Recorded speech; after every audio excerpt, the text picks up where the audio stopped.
பாஜகவோட கூட்டணி இல்லை அப்படின்னு சொல்லியிருக்காங்க. அதாவது ஒரு கட்சியினுடைய தலைவர் கூட்டணி வைத்துக்கிறதும் வைக்காததும் வந்து அவருடைய சொந்த விருப்பம். அது என்னுடைய பொறுத்தவரை என்னுடைய விருப்பம் எதுனாக்கி இன்றைக்கி தமிழ்நாட்டில் நடைபெறுகிற அந்த ஆட்சி வந்து இது மக்களுக்கு எதிரான ஆட்சின்னு தான் நான் சொல்லுவேன். இந்த ஆட்சியை அகற்றணும் அப்படின்னாக்கி எல்லாரும் ஓரணியில் சேர்ந்தால் அதனுடைய வாய்ப்புகள் அதிகமாக இருக்கும். அதனுடைய அடிப்படையில் நாட்டு மக்களின் நலன் கருதி அந்தந்த கட்சித் தலைவர் அவர்கள் முடிவு எடுக்க வேண்டுமே தவிர அவர்கள் எடுத்திருக்க முடிவுக்கு நான் எந்த கருத்தும் சொல்ல முடியாது. அதிமுக இபிஎஸ் தலைமையான அதிமுக கூட்டணியில் பிஜேபி வந்தாங்க. ஏற்கனவே டிடிவி தினகரன் ஓபிஎஸ் கூட்டணியில் இருக்காரு. 2020 தேர்தலில் வந்து தொகுதி பங்கீடு வந்து எந்த மாதிரி இருக்கும் தேர்தல்? அதாவது தேர்தலுக்கு இன்னும் 1 வருஷம் இருக்குது.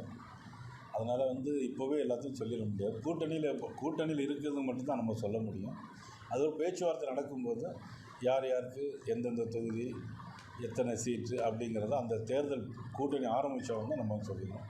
அதுக்குள்ள நீங்கள் ரொம்ப அவசரமாக இருக்கிறீங்க, கொஞ்சம் பொறுமையாக இருங்க, பார்த்துக்கிட்டு நம்ம ஓகே சார் கூப்பிடல அப்படின்னு வருத்தம் அப்படின்னு சொல்லி ஓகே சரியாக செஞ்சுருக்காரு. இன்னைக்கு கூப்பிடாத வருத்தமாக இருக்குது அப்படின்னு சொல்லியிருக்காரு. எங்கள் கூட்டணியில் இருக்காரு. இல்லை, அன்றைக்கி அவர் கூட்டணியில் இருக்கிறாரு, அதில் ஒன்றும் சந்தேகம் இல்லை. ஏன்னா அன்றைக்கி உள்ள சூழ்நிலை வந்து அங்கே பேச்சுவார்த்தைக்கு வந்துடும். அவர் வந்தது வேறு விஷயம். அதுக்கப்புறம் ஒரு நண்பருடைய வீட்டுக்கு போனாங்க. அதுக்கு பிறகு இதை வந்தனால இது பேசி முடித்தாங்க.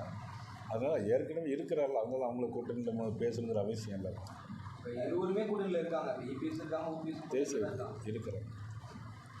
அதிமுக உட்கட்சி பிரச்சனைகள் நிறைய பிரச்சனை வைக்கிறது. இந்த சமயத்தில் நீங்கள் இபிஎஸ் தலைமையாக தமிழகத்தில் நாங்கள் வந்து தேர்தலில் பூச்சிருக்கோம், கூட்டணி அமைச்சிருக்கோம் சொல்லியிருக்கீங்க. இப்போ ஓபிஎஸும் ஒருங்கிணைப்பாளர் பதவியில் வந்து இன்னும் முடியலை. இல்லை, அது வந்து நீதிமன்றத்தில் இருக்குது. இப்போ இன்றைக்கி உள்ள சூழ்நிலைக்கு வந்து இபிஎஸ் தான் கட்சியினுடைய பொதுச் செயலாளராக இருக்காங்க. அது முடிந்த பிறகு நம்ம அதை பற்றி பேசிக்கலாம்.